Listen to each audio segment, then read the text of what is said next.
So welcome guys. तो आज हम देखेंगे वीपीसी पेयरिंग का प्रैक्टिकल। मैंने अपने लास्ट वीडियो में वीपीसी पेयरिंग बताया था कि क्या होता है और उसको कब यूज करते हैं और कब कौन से केस में उसका रिक्वायरमेंट आता है। ठीक है, तो आज हम देखते हैं वीपीसी पेयरिंग का प्रैक्टिकल। तो सबसे पहले मैं डायग्राम क्रिएट करता हूँ। ठीक है, तो हम जो प्रैक्टिकल करेंगे वो हम करेंगे AWS अकाउंट में। सेम अकाउंट, एक ही अकाउंट रहेगा अपने पास। दो डिफरेंट अकाउंट नहीं होंगे, हमारे पास सिर्फ एक ही अकाउंट रहेगा। उस अकाउंट में हम दो वीपीसी क्रिएट करेंगे सेम रीजन में। ठीक है,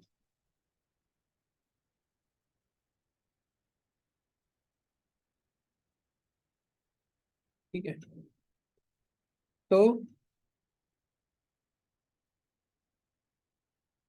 ये मेरा हो गया वीपीसी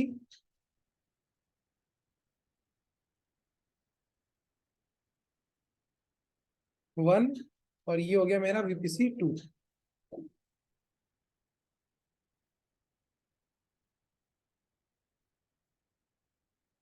तो सबसे पहले हम वीपीसी के लिए जो रिक्वायरमेंट होता है वो सब क्रिएट करेंगे। तो इस वीपीसी में हम एक पब्लिक सबनेट क्रिएट करेंगे। ठीक है, सेम इस वीपीसी में एक पब्लिक सबनेट क्रिएट करेंगे और इस पब्लिक सबनेट में हम एक एक मशीन लॉन्च करेंगे। ठीक है, अब हम क्या करेंगे, ये दोनों वीपीसी डिफरेंट है। ओके, तो हम इस वीपीसी के इस मशीन को हिट करेंगे वीपीसी 2 के इस मशीन को। Okay, with private IP. मतलब इस मशीन का जो प्राइवेट आईपी होगा ना उसको हम इस मशीन से पिंग करेंगे, मतलब पिंग करेंगे उसको। ठीक है, कि वो कनेक्ट हो रहा है या नहीं हो रहा। और सेम हम इससे करेंगे, मतलब हम दोनों को एक दूसरे से पिंग करके देखेंगे विद प्राइवेट आईपी। ठीक है, तो पहले हम क्या करते हैं, पहले हम वीपीसी 1 और वीपीसी 2 क्रिएट कर लेते हैं। ओके, तो हम चलते हैं हमारे AWS कंसोल पे। मैं जाता हूँ वीपीसी के अंदर।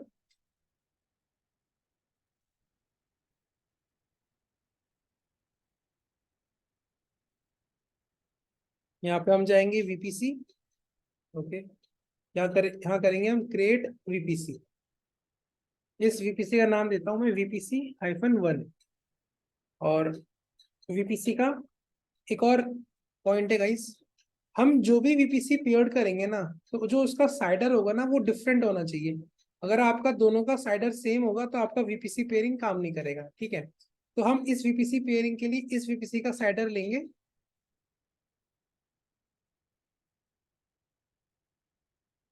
192, 1 मिनट, 192.168.0.0/16 और इस वीपीसी का साइडर लेंगे 10.1.0.0/16। ठीक है, और हम ये जो वीपीसी क्रिएट कर रहे हैं ये हम क्रिएट कर रहे हैं सेम अकाउंट में। ओके, 1 मिनट, हम ये वीपीसी क्रिएट कर रहे हैं सेम अकाउंट में। तो ये मेरा सेम अकाउंट है। ठीक है, और इस अकाउंट के अंदर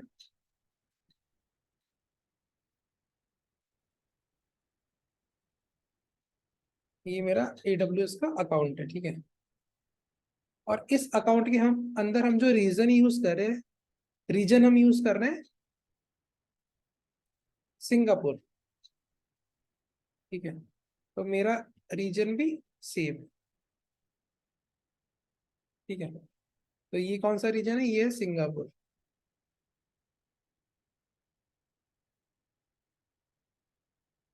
सिंगापुर। ठीक है,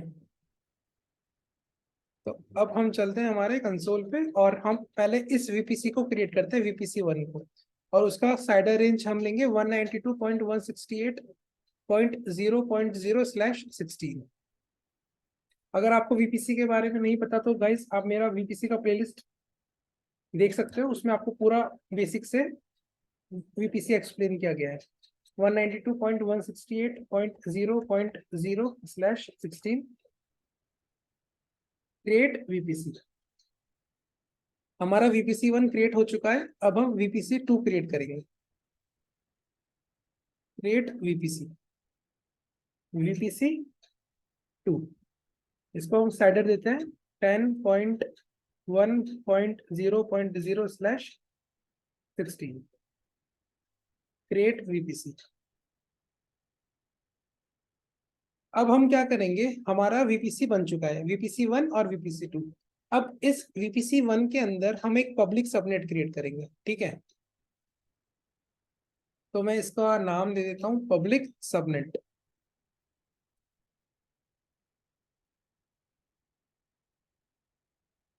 ये हो गया मेरा पब्लिक सबनेट, ठीक है।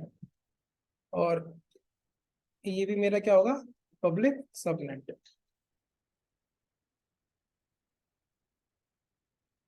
तो ये मेरे दो पब्लिक सबनेट मैं क्रिएट करूंगा, दोनों वीपीसी में एक एक पब्लिक सबनेट। तो अब चलते हैं कंसोल पे और सबनेट को सेलेक्ट करते हैं। यहाँ पे ऑप्शन आता है क्रिएट सबनेट। यहाँ पे हम पहले वीपीसी 1 सेलेक्ट करते हैं और सबनेट का नाम देते हैं। तो इस सबनेट का नाम देंगे हम पब्लिक सबनेट वीपीसी 1, ठीक है। ये पब्लिक सबनेट है वीपीसी 1 का। और इसको अपन साइडर रेंज दे देते हैं 192.168.1.0/24 क्रिएट सबनेट। अब हम एक और पब्लिक सबनेट क्रिएट कर लेते हैं for VPC 2।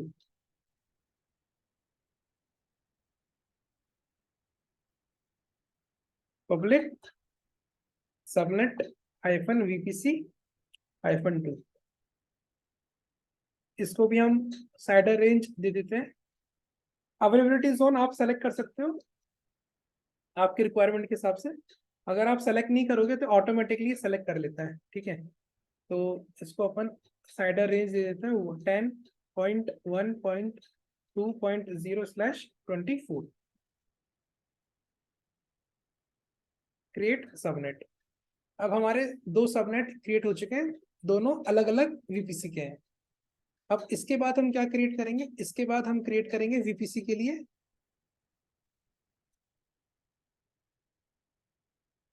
Net gateway, sorry internet gateway.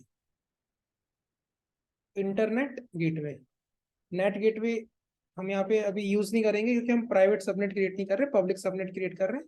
तो हम इस वीपीसी में एक इंटरनेट गेटवे अटैच करेंगे और इस वीपीसी में भी एक इंटरनेट गेटवे अटैच करेंगे, मतलब हम दो इंटरनेट गेटवे क्रिएट करेंगे। तो मैं चाहता हूँ इंटरनेट गेटवे पे क्रिएट इंटरनेट गेटवे, यहाँ पे नाम देता हूँ IGW VPC 1 create internet gateway. अब इस इंटरनेट गेटवे को हम वीपीसी 1 से अटैच करेंगे, वीपीसी 1। सिमिलरली हम एक और इंटरनेट गेटवे क्रिएट करेंगे IGW वीपीसी 2। इस इंटरनेट गेटवे को हम वीपीसी 2 से अटैच करेंगे।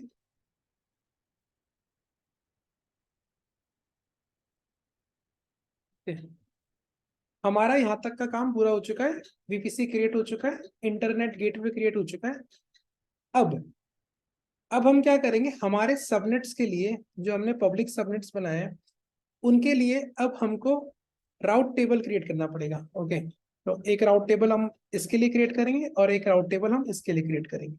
और उस राउट टेबल में हम एंट्री करेंगे किसकी, इंटरनेट गेटवे की, ठीक है। तो हम चलते हैं हमारे वीपीसी पे और यहाँ पे ऑप्शन दिखेगा आपको राउट टेबल्स। हम राउट टेबल में जाएंगे, क्रिएट करेंगे राउट टेबल। तो अभी हम राउट टेबल क्रिएट कर रहे हैं for subnet, for public subnet. यहाँ नाम देता हूँ पब्लिक सबनेट VPC 1। यहाँ पे हम VPC सेलेक्ट कर लेते हैं, VPC 1, क्रिएट राउट टेबल। अब इस राउट टेबल में हम हमारे VPC को, हमारे सबनेट को एसोसिएट कर देते हैं। ठीक है, अभी हमारा राउट टेबल क्रिएट हो चुका है, ये रहा। अब इस राउट टेबल को हमको अब हमारे सबनेट से एसोसिएट भी करना पड़ेगा, तो हम वो भी कर देते हैं। ठीक है, तो यहाँ जाते हैं सबनेट एसोसिएशन में, एडिट सबनेट एसोसिएशन, और इसको सेलेक्ट करते हैं सबनेट को, और सेव एसोसिएशन। ठीक है, अब हम हमारे इस राउट टेबल में के राउट्स में इंटरनेट गेटवे की एंट्री करेंगे। ये सब मैंने पूरा एक्सप्लेन किया है VPC की प्लेलिस्ट में, आप जाके देख लीजिए अगर आपको समझ में नहीं आ रहा ये। तो यहाँ पे मैं सेलेक्ट करता हूँ इंटरनेट गेटवे। अब इंटरनेट गेटवे कौन सा, VPC 1 वाला। Save changes. सिमिलरली अब हम राउट टेबल क्रिएट करेंगे हमारे VPC 2 के सबनेट, पब्लिक सबनेट के लिए। तो क्रिएट राउट टेबल,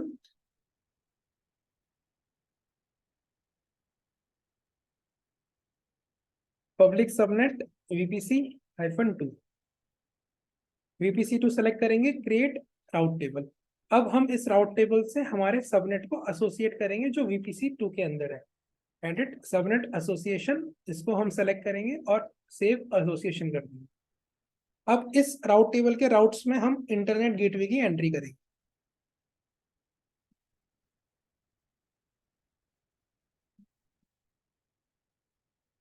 सेव चेंजेस। तो हमारा अभी तक का पूरा इंफ्रा क्रिएट हो चुका है। हमने VPC क्रिएट कर दिया, हमने पब्लिक सबनेट क्रिएट कर दिया, पब्लिक सबनेट में राउट टेबल अटैच कर क्रिएट कर दिया, उसको अटैच भी कर दिया, और उसमें राउट्स भी लिख दिए। सेम हमने हमारे VPC 2 में भी पूरा कॉन्फ़िगर कर लिया। ठीक है, अब हम क्या करेंगे, अब हम हमारे VPC में इस पब्लिक सबनेट के अंदर एक मशीन लॉन्च करेंगे। सिमिलरली इस VPC में इस पब्लिक सबनेट के अंदर एक मशीन लॉन्च करेंगे। ठीक है, तो अब हम चलते हैं EC2 पे।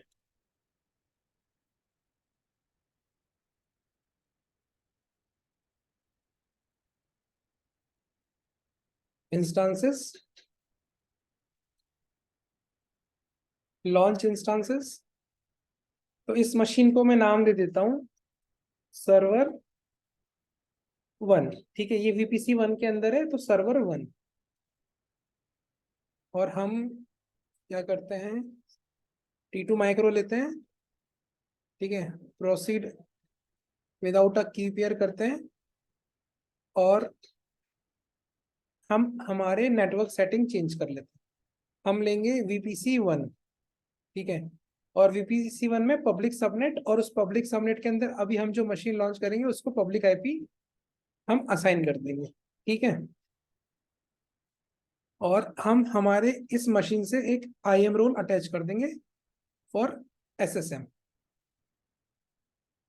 और हम इसको लॉन्च कर देंगे।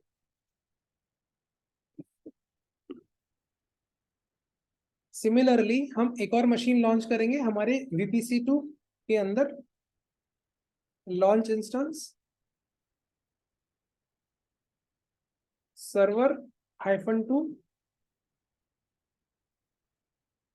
Proceed without key pair, edit. हम VPC 2 सेलेक्ट करेंगे, और इसको भी हम पब्लिक IP असाइन कर देंगे, और सिक्योरिटी ग्रुप न्यू क्रिएट हो जाएगा ऑटोमेटिकली यहाँ पे, लॉन्च विजार्ड 3। और हम हमारे मशीन पे एक IM रोल अटैच कर देंगे फॉर लॉगिन SSM। हम SSM के थ्रू मशीन को कनेक्ट करेंगे, इसलिए मैंने ये रोल अटैच कर दिया। तो लॉन्च करते हैं अब इंस्टांस को।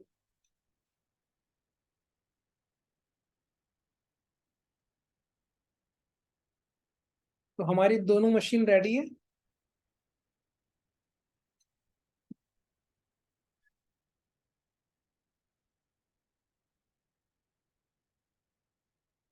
तो अब हम क्या करेंगे गाइस, अब हम हमारे इस मशीन से, जो कि है सर्वर 1, ठीक है, इस मशीन को इस मशीन से पिंग करके एक बार ट्राई करेंगे, ठीक है। अभी पहले जब मैं इस मशीन को, मतलब जो मेरा VPC 1 के अंदर जो मशीन है ना, इससे अगर मैं इस मशीन को पिंग पिंग करूंगा ना इसके पब्लिक आईपी से, तो पिंग हो जाएगा, ठीक है। अगर सिक्योरिटी ग्रुप में, इसके सिक्योरिटी ग्रुप में अलाउ होगा एक रूल जो पिंग पिंग को अलाउ करेगा। मतलब जब हम पिंग करते हैं तो उसके लिए एक सिक्योरिटी ग्रुप में हमको एक रूल लिखना पड़ता है, ICMP, ओके, एक प्रोटोकॉल होता है ICMP प्रोटोकॉल। तो वो हमको अलाउ करना पड़ेगा इस मशीन के ऊपर, ठीक है। तो अभी हम देखते हैं एक बार, ठीक है। तो अब हम जाते हैं हमारे सर्वर्स पे। तो एक बार मैं सर्वर 1 में लॉग इन हो जाता हूँ। Connect, connect.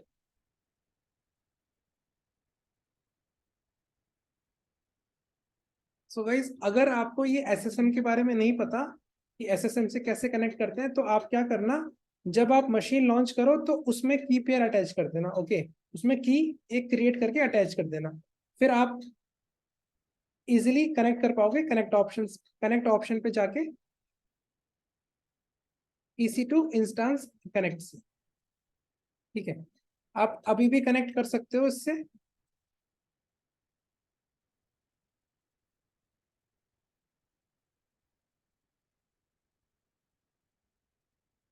ठीक है।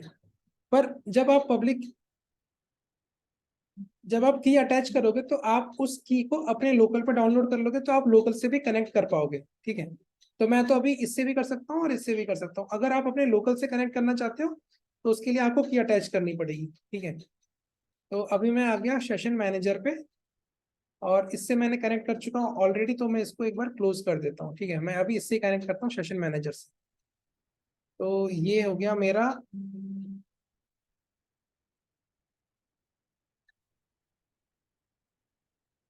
ठीक है।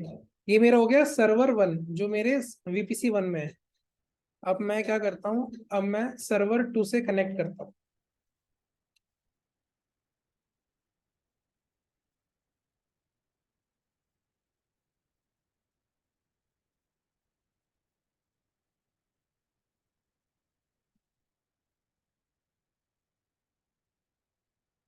तो ये हो गया मेरा सर्वर 2, ठीक है। अब क्या करते हैं हम, अब हम पिंग करते हैं, ठीक है। पिंग करते हैं किसको, सर्वर 1 से सर्वर 2 को, ठीक है। तो अब जब हम पिंग करेंगे तो हमको सर्वर 2 का IP एड्रेस चाहिए। तो पहले मैं ट्राई करता हूँ प्राइवेट IP से, ठीक है। क्या मैं कनेक्ट कर पाऊंगा, क्या मैं पिंग कर पाऊंगा? मैं पिंग नहीं कर पाऊंगा। तो इसका एक वन ऑफ द रीजन ये हो सकता है कि इस मशीन के ऊपर जो फायरवॉल अटैच है ना, जो फायरवॉल लगा हुआ है इस मशीन के ऊपर, उसमें पिंग करने का प्रोटोकॉल अलाउ नहीं होगा। तो एक काम करते हैं, हम हमारे सर्वर 2 में जाते हैं, सर्वर 2 के सिक्योरिटी ग्रुप में जाते हैं,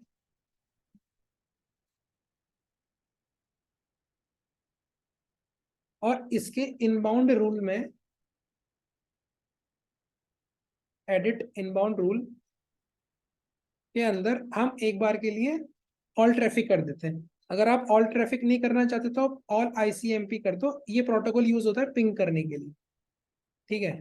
तो मैं इसको कर देता हूँ फ्रॉम एनीवेयर, सेव रूल, ठीक है। अब मैं ट्राई करता हूँ वापस से हिट करने को। तो अभी भी मैं अपने सर्वर 1 से सर्वर 2 पे पिंग नहीं कर पा रहा with private IP of server 2, ठीक है। अब मैं यही ट्राई करता हूँ with public IP of server 2, ठीक है। तो अब हम क्या करते हैं, हमारे सर्वर 2 की पब्लिक IP को कॉपी करते हैं और इससे हिट करते हैं। तो गाइस अब ये पिंग होना स्टार्ट हो जाएगा, ठीक है। ये देखो, ये पिंग होना स्टार्ट हो गया, मतलब मेरा सर्वर 1 सर्वर 2 से कनेक्ट कर पा रहा है विथ पब्लिक IP, ठीक है। अब सर्वर 1 तो सर्वर 2 से कनेक्ट कर पा रहा है विथ पब्लिक IP। अब सर्वर 2 कनेक्ट कर पाएगा क्या सर्वर 1 से विथ पब्लिक IP, वो एक बार चेक कर लेते हैं, ठीक है। तो मैं यहाँ पे आया सर्वर 2 पे, और सर्वर 2 से मैंने यहाँ पे सर्वर 1 की पहले प्राइवेट IP कॉपी करी और उसको हिट किया। तो ये तो कनेक्ट हो नहीं पाएगा फॉर श्योर, ठीक है। तो अब हम क्या करते हैं, वन ऑफ द रीजन मैंने अभी बताया कि फायरवॉल भी हो सकता है, ठीक है। तो इसके ऊपर जो फायरवॉल लगा होगा उसके अंदर आईसीएमपी प्रोटोकॉल अलाउ नहीं होगा, तो हम क्या करते हैं, इस मशीन के ऊपर जो सिक्योरिटी ग्रुप लगा है उसमें आईसीएमपी प्रोटोकॉल भी अलाउ कर देते हैं, ठीक है। तो मैं सर्वर 1 पे गया और सर्वर 1 के सिक्योरिटी ग्रुप में गया और यहाँ पे मैंने किया एडिट इनबाउंड रूल, और यहाँ पे मैंने एक प्रोटोकॉल अलाउ कर दिया आईसीएमपी फॉर एनीवेयर, ठीक है, सेव रूल। अब ट्राई करते हैं विथ प्राइवेट आईपी। तो विथ प्राइवेट आईपी ये अभी भी पिंग नहीं कर पाएगा, ठीक है। अब हम ट्राई करते हैं विथ पब्लिक आईपी। तो पब्लिक आईपी से ये कनेक्ट हो जाएगा, ठीक है। सर्वर 1 की पब्लिक आईपी से मैं ट्राई करता हूँ पिंग, ठीक है। तो देखो हो रहा है, ठीक है। तो public IP to public IP तो इजीली कनेक्ट हो जाता है, ये अब हमने हमारे वीपीसी में देखा था। तो वो सारे रूल्स यहाँ पे एप्लीकेबल हो रहे हैं, ठीक है। हमने हमारे वीपीसी के प्लेलिस्ट में के फर्स्ट और सेकंड पार्ट में यही पढ़ा था, पब्लिक आईपी को इजीली कनेक्ट कर पाती है वो सब, उनमें हमने अच्छे से पढ़ा था, ठीक है। अब मैं क्या चाहता हूँ, मेरा जो रिक्वायरमेंट है वो मेरा पब्लिक आईपी का नहीं है मान लो, ठीक है। मेरा रिक्वायरमेंट है कि मैं इस मशीन से इस मशीन को पिंग कर पाऊँ विथ प्राइवेट आईपी ओनली, ठीक है। पब्लिक आईपी का कोई सीन नहीं है, मुझे प्राइवेट आईपी से पिंग करना है, पर मैं प्राइवेट आईपी से अभी भी पिंग नहीं कर पा रहा, ठीक है। हमने क्या करा, हमने फायरवॉल में भी अलाउ कर दिया रूल कि अगर कोई पिंग करने आता है आपको तो उसको अलाउ कर दो, ठीक है। तो अभी भी मैं पिंग नहीं कर पा रहा, तो अब उसका सॉल्यूशन क्या है, उसका सॉल्यूशन है वीपीसी पियरिंग, वीपीसी पियरिंग, ठीक है। तो मैं क्या करूंगा, इस वीपीसी और इस वीपीसी को पियर कर दूंगा, ठीक है। अब जब हम वीपीसी पियर करते हैं तो वीपीसी पियरिंग में एक एक होता है रिक्वेस्टर, मतलब जो रिक्वेस्ट करता है, और दूसरा होता है एक्सेप्टर, ठीक है। अब रिक्वेस्टर और एक्सेप्टर सिर्फ एक कंसेप्ट है और कुछ नहीं है, आप इसको रिक्वेस्टर मान लो या इसको रिक्वेस्टर मान लो या इसको एक्सेप्टर मान लो या इसको एक्सेप्टर मान लो, ठीक है। किसी को कुछ भी मान लो, कनेक्ट दोनों भी कर पाएंगे एक दूसरे से। तो फॉर एग्जाम्पल मैं अभी क्या करूंगा, रिक्वेस्टर में अपने वीपीसी 1 को मानूंगा, ठीक है, ये मेरा हो गया रिक्वेस्टर, और वीपीसी 2 को मैं मानूंगा एक्सेप्टर, ठीक है। जैसे हम फेसबुक में किसी को फ्रेंड रिक्वेस्ट भेजते हैं, तो जो रिक्वेस्ट करता है वो रिक्वेस्टर हो गया, और जो एक्सेप्ट करता है वो एक्सेप्टर हो गया, ठीक है।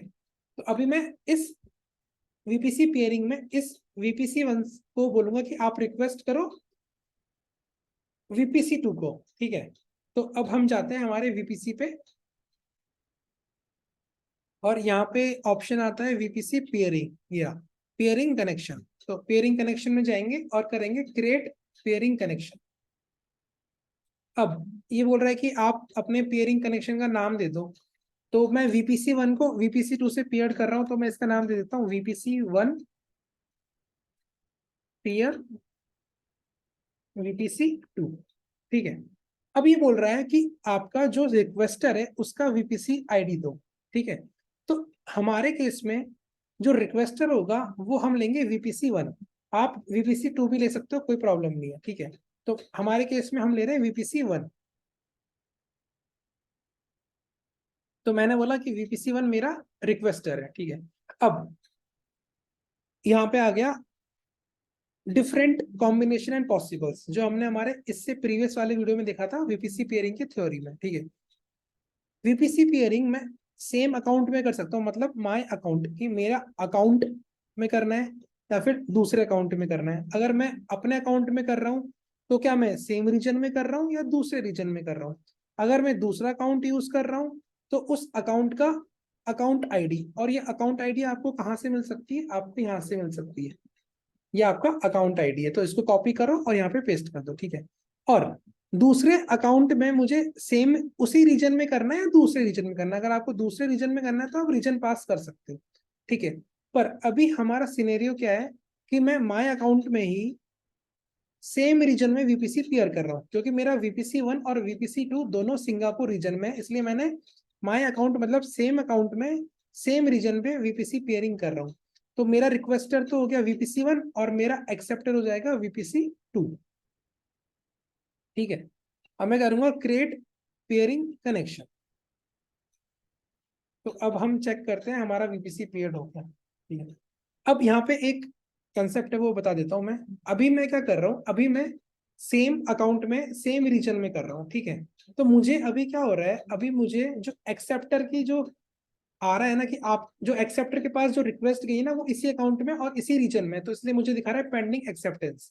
ठीक है, तो मतलब यहाँ पे एक्सेप्टर भी सेम रीजन में और रिक्वेस्टर भी सेम रीजन में, और पियरिंग बीच का हो गया, तो एक्सेप्टर भी इसने किया और रिक्वेस्टर भी इसने किया, इसलिए मुझे दिखा रहा है यहाँ पे कि आपको एक्सेप्ट करना पड़ेगा। ठीक है, अगर आप इसी प्रैक्टिकल को अगर आप डिफरेंट रीजन में करोगे ना, डिफरेंट रीजन में, तो जब आप डिफरेंट रीजन में करोगे तो जो आपको ये पियरिंग एक्सेप्टेंस का ऑप्शन जो अभी मुझे इस रीजन में दिखा रहा है ना, तो ये आपको एक्सेप्टर के रीजन में दिखाएगा जो भी आप रीजन सेलेक्ट करोगे। ठीक है, तो अगर ये ऑप्शन आ गया आपके पास दूसरे रीजन में, जैसे अभी मेरे तो इस रीजन में आया है, तो अभी मैं इसको एक्सेप्ट कर लेता हूँ। ठीक है, तो एक्शन में जाकर यहाँ पे हम कर देंगे एक्सेप्ट रिक्वेस्ट, और जैसे ही मैं एक्सेप्ट रिक्वेस्ट करूंगा तो मेरा VPC पेयर्ड हो चुका है। ठीक है, मेरा VPC पेयर्ड हो चुका है, ये कनेक्शन एस्टेब्लिश हो चुका है। बट कनेक्शन तो एस्टेब्लिश हो गया, अब इस मशीन को इस मशीन पे पिंग करने का ट्राई करते हैं। VPC पेयर्ड मेरा हो चुका है। ठीक है, अभी तक जो हमने पढ़ा वो हमने बनाया, देखो ये दिखा रहा है एक्टिव, मतलब आपका VPC पेयर्ड एक्टिव हो चुका है। इसमें ये बता रहा है कि आपका जो रिक्वेस्टर VPC है वो VPC1 है, और जो एक्सेप्टर VPC है वो VPC2 है, और VPC के साइडर्स की रेंज भी बता रहा है। ठीक है, अब मैं ट्राई करता हूँ पिंग करने का।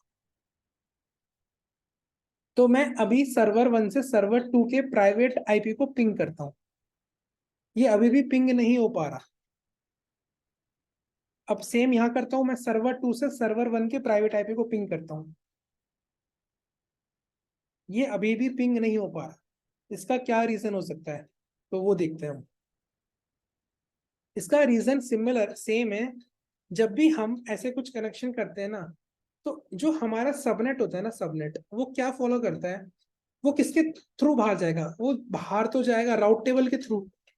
करेक्ट, तो इस राउट टेबल में ही हमने वो रूल की एंट्री ही नहीं की है कि अगर इस सबनेट के अंदर जो मेरा सर्वर है उसको इस VPC पे जाना है, तो इस सबनेट के राउट टेबल के अंदर मुझे एक राउट लिखना पड़ेगा कि अगर जो मेरा डेस्टिनेशन है ना, जो मेरा डेस्टिनेशन है वो ये है। ठीक है, उसको अलाउ कर दो जाने के लिए through VPC peering, VPC peering. ठीक है, सिमिलरली इस VPC2 के इस पब्लिक सबनेट के राउट टेबल में मुझे एक राउट लिखना पड़ेगा कि अगर मेरा मशीन जाता है बाहर, तो इस राउट टेबल के राउट्स में मुझे इस VPC के साइडर को अलाउ करना पड़ेगा विथ VPC पेयरिंग। और जो ये VPC पेयरिंग हमने जो क्रिएट किया है ना अभी, वो दोनों का सेम है। ठीक है, तो जब हम राउट क्रिएट करेंगे तो वो पूछेगा VPC पेयरिंग का ID, तो वो ऑटोमेटिकली हमको वहां शो कर देता है, लिस्ट में आपको सेलेक्ट करना होता है। ठीक है, तो अब हम क्या करेंगे, इन दोनों के राउट टेबल में ये एंट्री करेंगे। ठीक है, और जो एंट्री होगी ना वो क्रॉस होगी, क्योंकि अभी जो मेरा इस पब्लिक सबनेट के अंदर मशीन है उसको जाना है इस मशीन के पास, और इस मशीन का जो प्राइवेट IP होगा वो इसी रेंज का होगा। करेक्ट, मतलब इसके अंदर का ही कोई प्राइवेट IP होगा, इसलिए मुझे क्या करना पड़ेगा कि मुझे इस VPC का जो साइडर है ना उसको यहाँ पे अलाउ करना पड़ेगा। मतलब कि अगर इस VPC के अंदर कोई भी मशीन इस साइडर से जाती है ना, मतलब इस साइडर की रेंज में इस मशीन में होंगे, तो इस साइडर की रेंज की जो भी IPs होगी वो सारी इसके अंदर ही होगी। करेक्ट, तो इसलिए मैंने एक बार में बड़ा साइडर मतलब VPC को ही अलाउ कर दिया वन टाइम, कि कोई सा भी IP एड्रेस यहाँ पे नया आ जाए ये सबको अलाउ कर देगा, क्योंकि इस VPC2 के अंदर जो भी मशीन लॉन्च होगी उसका जो प्राइवेट IP एड्रेस होगा ना, उसमें उसका जो नेटवर्क ID होगा ना वो फिक्स होगा, वो ये होगा। ठीक है, 10.1, इसलिए मैंने अलाउ कर दिया कि भाई 10.1 नेटवर्क ID से कोई भी कनेक्ट करना चाहे इस वीपीसी के थ्रू, ठीक है, तो उसको अलाउ कर दो। सिमिलरली इस वीपीसी के पब्लिक सबनेट में के राउट टेबल में मैंने ये एंट्री कर दी कि अगर कोई भी 192.168 नेटवर्क आईडी से, नेटवर्क आईडी ये हो गया और इसके अंदर होस्ट आईडी होगा, तो इस नेटवर्क आईडी के होस्ट आईपी एड्रेस से कनेक्ट करना चाहे तो उसको अलाउ कर दो। इसलिए हम ये क्रॉस में करते हैं, ठीक है। अब क्या होगा, अब मेरा मशीन जाएगा इस राउट टेबल के पास, ठीक है। अब इस राउट टेबल मैंने क्या बोल दिया कि वीपीसी पेयरिंग के थ्रू जाना, तो अब ये ना नेट इंटरनेट गेटवे के थ्रू नहीं जाएगा, अब ये वीपीसी पेयरिंग के थ्रू जाएगा, इसके थ्रू जाएगा ये, ठीक है। अभी इसके थ्रू जाएगा और इसमें मैंने रूल में क्या अलाउ किया था, इसके साइडर को, तो ये आराम से जाएगा और इसको जाके कनेक्ट कर लेगा, ठीक है। इस मशीन को जाके ये आराम से कनेक्ट कर लेगा, तो ये यहाँ पे आ जाएगा। सिमिलरली इस मशीन के साथ होगा, इस मशीन को अगर उस पर जाना है तो ये सिंपल सा राउट टेबल के थ्रू जाएगा, राउट टेबल मैंने एंट्री कर रखी है, तो ये इसको कनेक्ट कर लेगा, ठीक है। तो अब हम करते हैं, अब हम जाते हैं हमारे सबनेट्स में, ठीक है। पहले हम करते हैं वीपीसी 1 के सबनेट के राउट टेबल में, तो राउट टेबल में मैं जाता हूँ और राउट टेबल में राउट्स पे जाता हूँ और एडिट राउट्स करता हूँ, ठीक है। तो अभी जो हमारा वीपीसी है वो वीपीसी 1 है जिसका साइडर ये है, और हमारे वीपीसी 2 का जो साइडर है हमको यहाँ पे वो लिखना पड़ेगा, तो वो था 10.1.0.0/16। और किसके थ्रू जाना है, इस बार मुझे जाना है पेयरिंग कनेक्शन के थ्रू। तो यहाँ पे देखो मुझे दिखा रहा है यहाँ पे वीपीसी पेयरिंग जो हमने क्रिएट किया था वो शो कर रहा है, तो इसको मैं सेलेक्ट कर लूंगा और मैं सेव चेंजेस कर दूंगा, ठीक है। सिमिलरली अब हम वीपीसी 2 के पब्लिक सबनेट जो है उसके राउट टेबल में भी ये राउट लिखेंगे, एडिट राउट्स। तो अब हम यहाँ लिखेंगे 192.168